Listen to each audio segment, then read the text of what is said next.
नवीं कलमां नवीं उड़ान की तकरीब के प्रोजेक्ट डायरैक्टर मैनेजर जनाब यूसुफ पंजाबी साहब सब तो पहले दावत देवांगा कि वो अज के इस प्रोग्राम के जोड़े टीचे ने वो बयान कर, तो उस तो बाद असी प्रोग्राम अगे बढ़ाने जनाब यूसुफ पंजाबी साहब।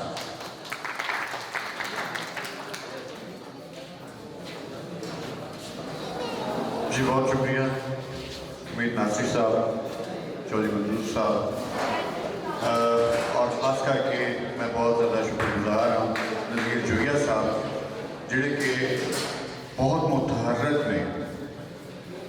कोई समाजी कल्चर या ऐसा कोई काम होवे कि जिहदे नाल धरती जुबान या सूफीज़म या किसी का भला जुड़िया है तो नज़ीर जोया साहब सब तो अगे होंगे ने।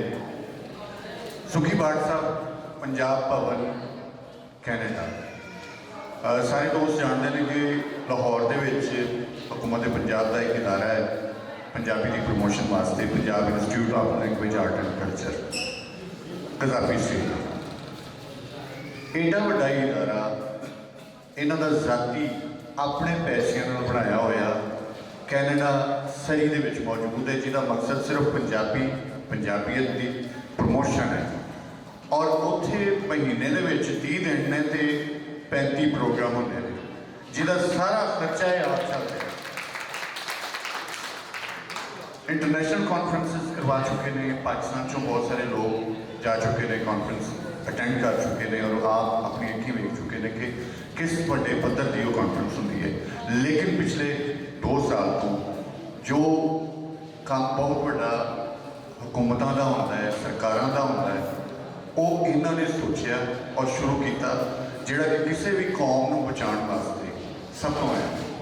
असीं कहने बच्चों को कहने कि साडा मुस्तकबिल ने, बच्चों को कहने कि वो नींह पत्थर ने, बच्चों को असीं कहने कि अगर ये समझदार होंगे तो साडा मुआशरा भी समझदार होएगा।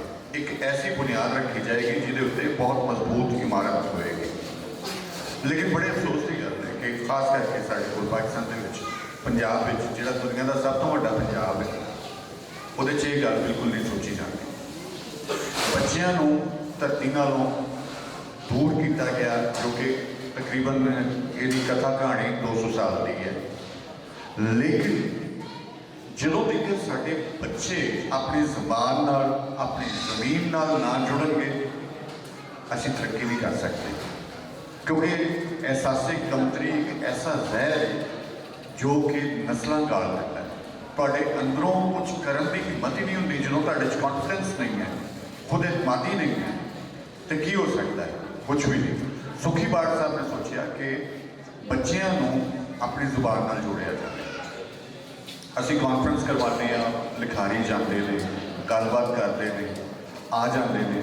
बहुत सारे साढ़े शायर ने जिन्होंने 10-10 किताबां ने पंजाबी दे विच, बल्कि उस तो भी ज़्यादा कई किताबां ने जिन्हों का शायद उन्होंने आप ही ना पता हो कि असीं कितनियां लिखियां ने, लेकिन घर दे विच पंजाबी नहीं बोली जाती।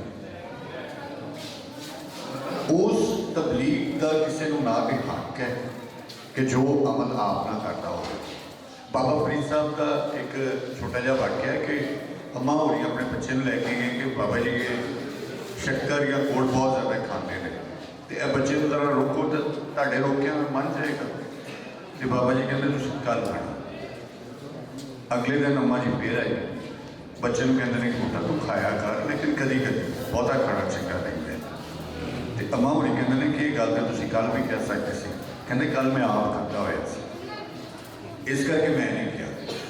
सो जो काम असी नहीं करते उसकी तबलीग असी नहीं कर सकते। खास करके घरां दे विच साडियां बच्चियां, मावां, भैणां, बीबियां इस मामले दे विच बहुत अगे ने कि जिहड़ा बच्चियां नूं अपनी जुबान नहीं बोलन दिंदियां। कसूर मैं कहांगा उन्हां दा भी नहीं, इसकी वजह है कि उन्हां कोल वो नॉलेज ही नहीं ट्रांसफर होया।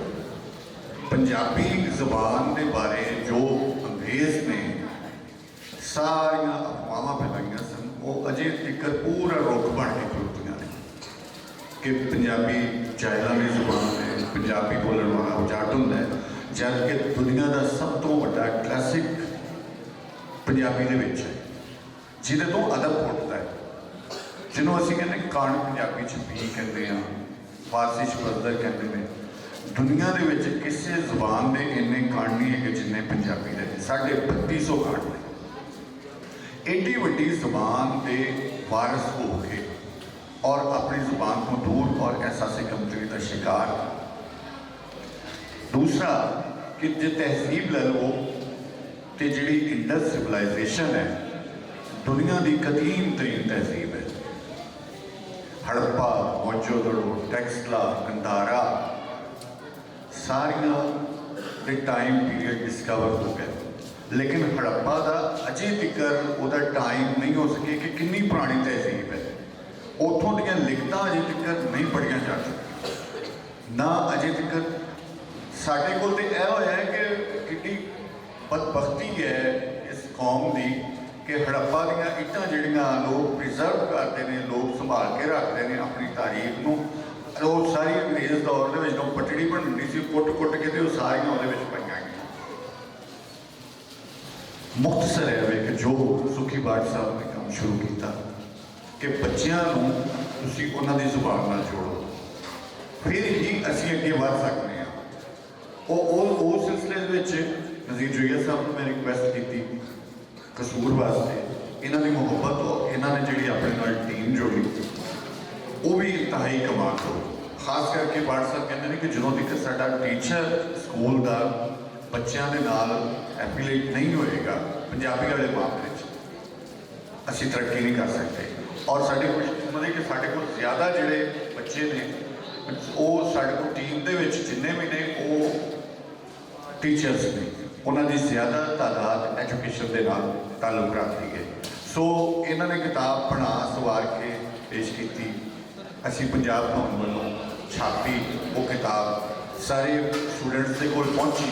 जो असी स्कूलों के गए, मैं कसूर के बहुत सारे स्कूल विजिट किए, जोगिया साहब नाल, नवाज साहब नाल और अमीर दासी साहब नाल मिल के, तो मैनू बड़ा चाह चढ़िया। असी बच्चों को कहा कि तुसीं यह किताब पढ़ के विखाओ जी लाहौर से असीं छापी सी, और यकीन करो कि बच्चे बगैर किसी रुकावट तो फर पंजाबी पढ़न दे जो कि कोई टीचर भी नहीं है। तुसीं ये अंदाजा करो कि अगर साडा एज ए सबजैक्ट स्कूलों पढ़ाया जाए तो साडी तरक्की, साडी ग्रोथ कितनी तेज़ी नाल हो सकती है, असीं कितनी तेज़ी नाल तरक्की कर सकते हैं। अज एक बंदा है जिसका ताल्लुक सिर्फ गावन के नाल है या एक्टर है, वह नाम है दिलजीत दोसांझ।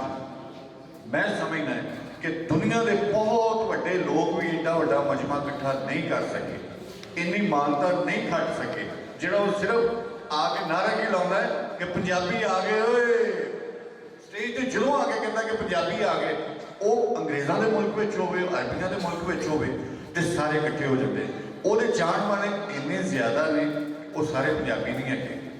तुसीं वेख्या होएगा गल है कि जो असीं धरती के नाल जुड़ने हैं, अपनी मिट्टी नाल जुड़ने हैं, अपनी जबान नाल जुड़ने हैं, तो कायनात तुहाडे नाल जुड़ जाती है, सारे तुहाडे नाल जुड़ जाते हैं। सो तुहाडी राह कोई ढक ही नहीं सकता। असीं शुक्रगुजार हाँ जनाब सुखी बाट साहब के कि उन्होंने ये कदम चुकया और असी दुनिया का सब तो वड्डा पंजाब जिथे पंजाबी की लोड़ है, क्योंकि चढ़ते पंजाब से हम 16-17 बहुत बड़ी कॉन्फ्रेंस करके आए हैं बच्चों की। पूरी दुनिया में पहली बार कॉन्फ्रेंस हुई है बच्चों बारे, उस तरह नहीं सी तवज्जो दी जाती, लेकिन साड़ी खुशबख्ती के आखिर फिर भी पंजाबियों ने ही इस चीज़ को अगे लिया और असी बात कॉन्फ्रेंस करवाई और बच्चों के अदब को असी छापन का प्रोग्राम शुरू किया। ये तो साढ़े को 5 जिले हम तक छप चुके हैं, 38 सन, फिर 44 का ऐलान होया, फिर कुछ का नोटिफिकेशन वापस होया, पर मौजूदा जिन्ने भी जिले ने साढ़ा हर जिले के विचों पंजाबी किताब नवीं कलमां नवीं उड़ान का एडिशन 1 नहीं 2 नहीं 3 नहीं उदों तक आते रहेंगे ਜਦੋਂ तक बच्चे पंजाबी लिखते रहेंगे, पंजाब भवन छापता रहेगा। असी कसूर के जो किताब छापी है तो यकीन करो अद्धी किताब अजे होर पई है सर, कि अद्धी किताब असी अगर बच्चों को कहते तो होर ज़्यादा उन्होंने लिखना सी, क्योंकि साढ़े को टारगेट सी कि हर जिले चो एक किताब छापनी है।